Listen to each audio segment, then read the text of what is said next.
Once you guys get out of the dungeon, Rutherford says, "All right, now gentlemen, I know it looks bad, but I've got connections. Rosendo has more than just a drinking problem, he's got money problems as well. I'll forge some documents, have him backdate a few things, pretend he forgot to file it. He does that all the time." Isn't Rosendo our boss? Isn't he gonna be mad? Well, probably, but he can't be too mad at a fat paycheck. Granted, I can't do this all the time. I mean, it would look suspicious, but this'll all go away. Don't worry, gentlemen. Why don't you just let it happen? We should be punished for things we did wrong. It's not necessary. Trust me. Come see me tomorrow afternoon. I'll have it done. Actually, make it the evening, and that'll be it. Tomorrow evening, and this'll all go away. It'll be on its way to being gone. Just come by tomorrow evening. We'll sort it out. We'll talk about what needs to be done, if anything. And just to be clear, you're still holding up payment for us, right? Because none of this was our fault. Yes, absolutely. You came down there just so long as you don't talk to anyone about it. That's keeping up your end of the bargain. Tomorrow evening. Okay, fine. Good. I'm looking forward to it.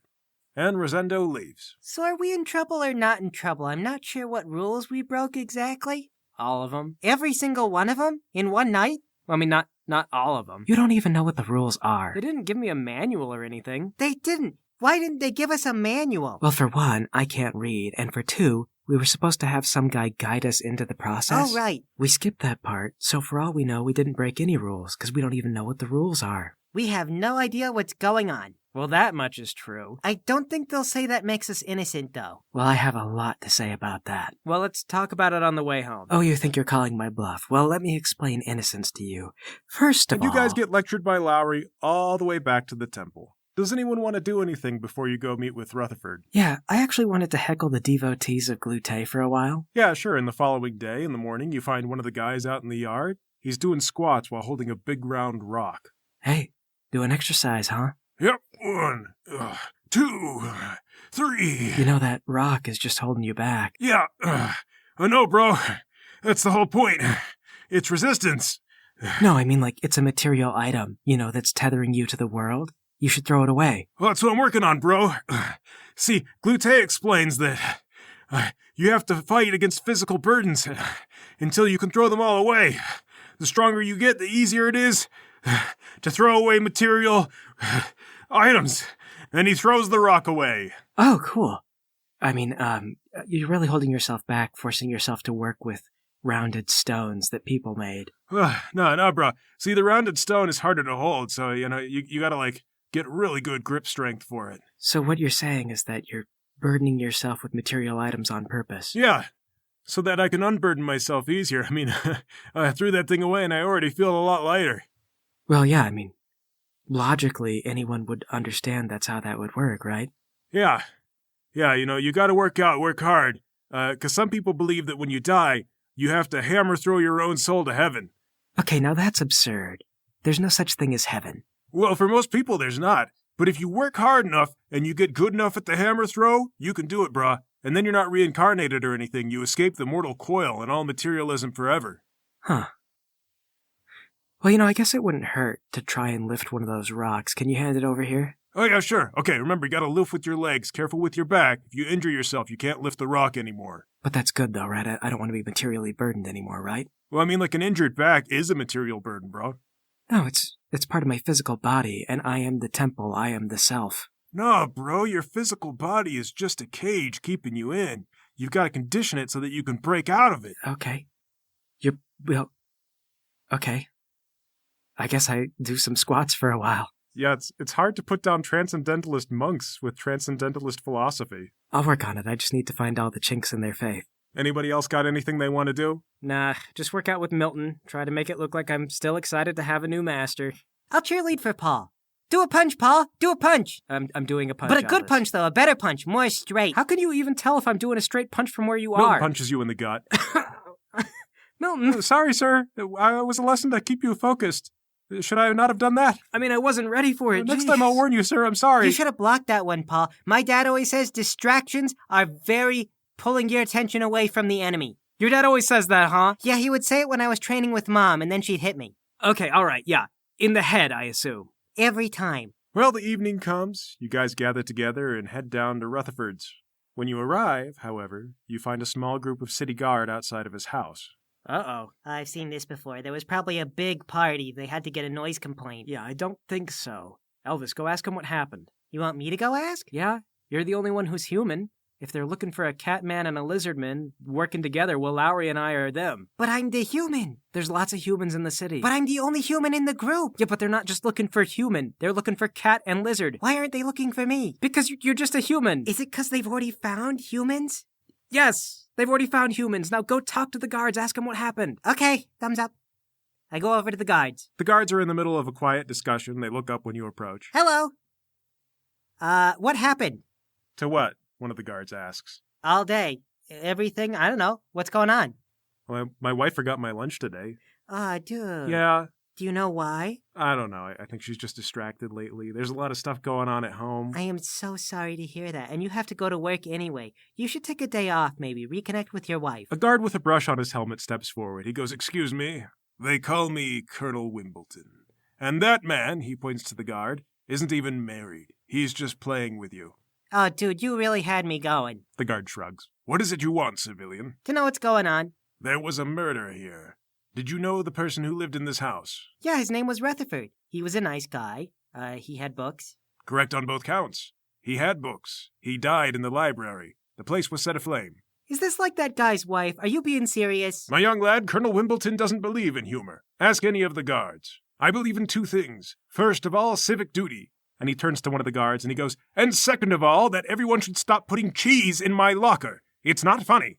What kind of cheese? "It only happened the once," one of the guards complains. "And it shouldn't have happened at all." That is kind of endearing, though. I mean, that must have cost everybody's wages to buy all that cheese and put it in your locker. "Yes, well, the thought was still puerile and inappropriate. At any rate, though, we're dealing with a murder and you happen to know the suspect. Do you know anyone who would have killed Mr. Rutherford P. Buford?" Do I know anyone? No. "Are you sure?" No. "What's your relationship to Mr. Buford?" Oh, he paid us for a job once. We work for the guild. Ah, he's associated with the guild then, is he? I think so. Or he was banned from them. I wasn't really paying attention. So you're not the one who negotiates the deals? No, I don't know that. Who's in charge of negotiating the deals for you? That would be Rosendo Douglas. Ah, chap who handles the low-level jobs up in the poor district, you said? Yeah, that's him. So you would say that at best you have a professional relationship with Mr. Rutherford. Well, I went to his house once, which I think makes us friends, but I've never been to like a birthday party or anything, so... And what brings you to his house today? Oh, he said to come by to talk about, like, something paperwork with Rosendo, I think. So what you're saying is I need to talk to Rosendo. I guess if you want. Very good. Is there anything else that you can think that would aid this investigation? Binoculars? Binoculars? Yeah, to do a lookout and watch out for the person who set the fire. Very good. Noted. You can be on your way. Okay. I go back to the group. What's going on? Well, first that one guard lied to me, and he said that he was having trouble with his wife, but he wasn't. It was just a joke, which is weird, because I felt really bad for him. I mean, why are they outside Rosendo's house? Is he arrested? Oh, no, he burned to death, I think. Burned to I death? thought he was a fire mage. He could control fire. Yeah. They said dead in his library. Well, Fire. that means he must have gotten in a fight. Because he makes the fire. That he was defending himself. Well, they didn't say there was anyone else killed in there. What else did they tell you? That they keep putting cheese in the colonel's locker, but actually it only happened I mean one about time. Rutherford! Oh, they were gonna talk to, Rosendo. Who's Rosendo again? Our boss in the Oh, guild. right, yeah. Jeez. I only met him the once. Still, though, he's an important guy. Didn't you learn anything else? No, they kept asking me questions. I couldn't ask questions on my own. They were acting like cops or something. Elvis, they are cops. Do you not see the copper badge on the helmet? The cop! But I talked to them without a lawyer. My dad always said you have to talk to cops with a lawyer. Yes, they're cops. Why does your dad say that? I don't know. He said the lawyer could explain it better. He didn't fully understand. It was technical. Elvis's dad is a murderer for hire, so that checks out. It's only murder if you weren't paid for good reason. Well, this is it. Rutherford said he was going to make this go away, but now they're going to look into it. They're going to figure out that we were involved. Who killed him? It doesn't matter. Probably someone high up. We're all going to jail. Yes. Yes. We should all flee town and go live in a cave somewhere where they'll never find us and drink from a spring and eat the rats in the cave. Or we could travel from town to town, looking to see if anyone needs our help, or if there's bandits that we should kill. No, I hate that. I want to live in a cave. We're not going to live in a cave. I just need to think. Thinking is how we got into this situation. If we stop thinking and We're not became going to be cave people... people, Lowry. In a lot of ways, prison is like living in a cave. You know what? Actually, you're right. I guess we could stay and be No, arrested. we need to find out. He was working on a way to cover up that we did the crime down in the dungeon, right? So he was probably working on paperwork inside the library before he got attacked. Well, a fat lot of good that does us, though. Now he's dead. But the paperwork is probably still there. I bet he finished the paperwork. If we can sneak into the house and we can get the paperwork, we can give it to Rosendo and then give Rosendo, A talk about the importance of leg day. Rutherford probably had money stashed away. I bet he had to if he was going to pay off Rosendo. There's no harm in looking. I mean, we'll just go in. He's dead. It's not like he's going to be angry at us, and this is what he was going to do anyway, right? Okay, hold on. Let me get this straight. You're seeking to sneak into a murder scene to absolve yourself of guilt so that you can perpetuate this adventuring insanity. I'm on board. Anything for the adventure. Even though we don't know why he got killed, and it was probably for a dumb reason ultimately. I got my own reasons, Lowry. Well, do tell, because I'm unconvinced. I'm not going to tell you, cynical jerk. You're probably just going to make fun of me. If I do, you will have deserved it. Look, all right, here's the plan. We're going to come back at sundown, we're going to sneak in, and we're going to find all the stuff. I'm not doing it. Well, you know what? I don't care. Do whatever you want. I am tired of trying to talk you into helping us. I am trying to help you. Sometimes, Lowry, hitting someone is the best help you can give them. Did your dad teach you that? Yes, he did. I have never met your dad, but I already hate him. Maybe I'm explaining Look, it the way wrong. I see it, that Chip Dougal guy clearly killed Rutherford. He knew that we were doing something wrong. He seems like a killer to me. What's the motive? Heck if I know. But the deeper down that rabbit hole we go, the worse it's gonna get. So I say we just come to the conclusion now and walk away. Yeah, you do that. Walk away. Elvis, are you in? I'm all over it. Good. At least there's someone I can depend on around here. Fine. But don't say I didn't tell you it was the dumbest idea. Larry, you keep saying that every single time, and I feel like it's nice that we're making records, but also it worries me. It's because I give you more and more knowledge and you keep making the wrong choice, so that the choice is dumber every time. Oh, gosh, that makes a lot of sense. And it would only not get dumber if I made the right choice for once. Yes, so, don't do this. But I feel like it's the right choice. Well, then that'll just be the dumbest thing I've heard today. Great. Can we be done? Can you go? Can you leave us in peace? I will never leave you in peace, but I will go. Good. We don't need you. Fine, I leave. Paul, I don't want to undermine your personal confidence, but actually I feel like we do need him. He's very wise. He's about as wise as a turkey salad. Turkey salads are very healthy. Yeah, but it's not exactly known for doing math. Okay, Elvis, find your darkest clothes and meet me here by sundown. Okay. Do you know how to pick locks or, break into a place? No. Why? Why do you think that? Yeah, 'cause you're black. What? Like a black cat, like a witch's familiar. You know all kinds of spooky spells and stuff to get into people's houses. And then, you sit on their face until they suffocate, I think. Oh. No.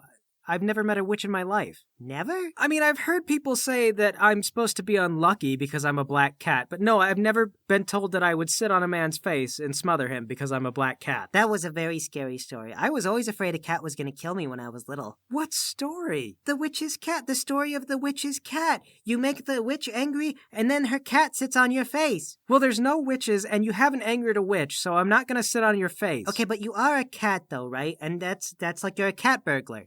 Okay, now you're just being racist. You're right, I'm sorry. I just don't know very many cat men. You know, nobody tells stories about a black man sitting on your face and smothering you to death because a witch said so.